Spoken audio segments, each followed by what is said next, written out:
Before we get started, subscribe to my channel. Hey, they're trying everything they can to get rid of Trump. Some people say that he got a big mouth. He can't stop telling the truth. He keep telling the truth. So if you look at videos of before he became president and after he became president, he's still telling the truth.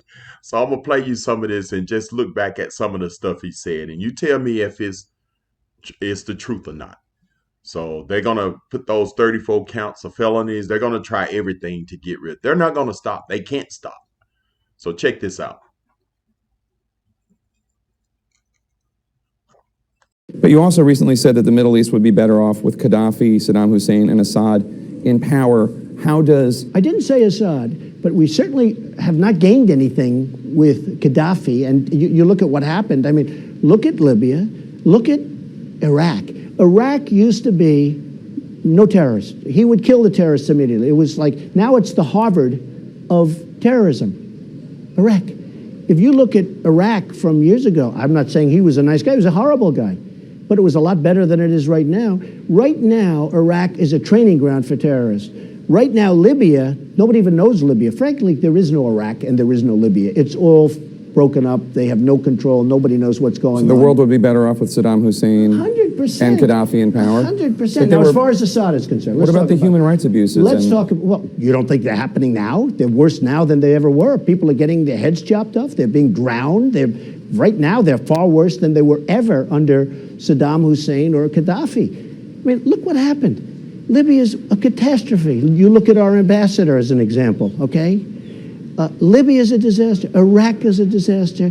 Syria is a disaster. The whole Middle East. And it all blew up around Hillary Clinton and around Barack Obama. It all blew up. Now, one thing about Assad, not a good guy. I understand that. But we're backing and spending billions and billions of dollars on backing rebels that we have no idea who they are. And a lot of people think they're ISIS. I happen to think they're ISIS, but who knows? But we're spending billions of dollars to get Assad out with people that we have no idea who they are. I don't think that's smart. We have to rebuild our country. Our country's falling to pieces. We have 19 trillion in debt. We have infrastructure that's a disaster. Our roadways, our airports, our schools, everything. We have to start thinking about ourselves. We're pouring trillions of dollars into the Middle East, and we have nothing for it. We have nothing. You use that $916 million loss to avoid paying personal federal income taxes for Of course I do. Of course I do. And so do all of her donors, or most of her donors. I know many of her donors. Her donors took massive tax write-offs. So have you paid personal federal income tax? A lot of my write-off was depreciation and other things that Hillary, as a senator, allowed. And she'll always allow it because the people that give her all this money, they want it. That's why. See, I understand the tax code better than anybody that's ever run for president. Hillary Clinton, and it's extremely complex, Hillary Clinton has friends that want all of these provisions, including they want the carried interest provision, which is very important to Wall Street people, but they really want the carried interest provision, which I believe Hillary's leaving. It's very interesting why she's leaving carried interest. But I will tell you that, number one, I pay tremendous numbers of taxes. I absolutely used it, and so did Warren Buffett, and so did George Soros, and so did many of the other people that Hillary is getting money from. Now, I won't mention their names because they're rich, but they're not famous, so we won't make them famous. Can you say how many years you have avoided paying personal federal income taxes? No, but I pay tax, and I pay federal tax, too. But I have a write-off. A lot of it's depreciation, which is a wonderful charge. I love depreciation. You know, she's given it to us. Hey, if she had a problem, for 30 years she's been doing this, Anderson. I say it all the time. She talks about health care. Why didn't she do something about it? She talks about taxes. Why didn't she do something about it? She doesn't do anything about anything other than talk. With her, it's all talk and no action. In the past... And again, Bernie Sanders, it's really bad judgment. She has made bad judgment not only on taxes, she's made bad judgments on Libya, on Syria, on Iraq. I mean, her and Obama, whether you like it or not, the way they got out of Iraq, the vacuum they've left, that's why ISIS formed in the first place. They started from that little area, and now they're in 32 different nations, Hillary. Congratulations. Great job.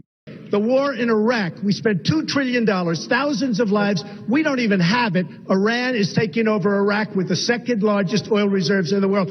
Obviously, it was a mistake. So George Bush made a mistake. We can make mistakes, but that one was a beauty. We should have never been in Iraq. We have destabilized the Middle East. But so you still think he should be impeached? I think it's my turn, isn't it? You do whatever you want. You call it whatever you want. I want to tell you, they lied. Okay. They said there were weapons of mass destruction. There were none, and they knew there were none. There were no weapons of mass destruction. All right. Governor Bush.